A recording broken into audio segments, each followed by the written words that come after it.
Pour arrondir un chiffre, par exemple de la valeur originale 120,3691, je vais cliquer dans la case correspondant à la valeur arrondie et je vais entrer la fonction égale arrondi. Je vais ouvrir la parenthèse et là je vais sélectionner la valeur que je souhaite arrondir. 120,3691 en cliquant dans la case L4. Puis, je vais faire un point virgule et là on me demande le nombre de chiffres après la virgule que je veux arrondir. Je mets par exemple 2.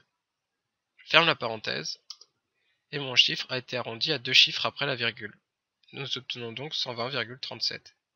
Si j'avais voulu arrondir à la centaine près, j'aurais dû, dans la case correspondante, entrer la fonction égale arrondi, la même, entre parenthèses la valeur originale 120,3691, point virgule, et écrire moins 2.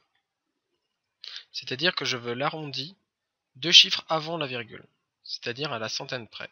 Puis je clique sur Entrée. La valeur arrondie de la valeur originale à la centaine près est donc 100. Si je souhaite maintenant arrondir ma valeur au chiffre pair le plus proche, je vais entrer dans la case et entrer la fonction égale pair. Ouvrir la parenthèse, ma valeur originale, puis fermer la parenthèse. Même opération si je veux insérer le chiffre impair le plus proche. Je vais entrer égal, cette fois impair, ouvrir la parenthèse, j'indique L4, je ferme la parenthèse et je mets entrée.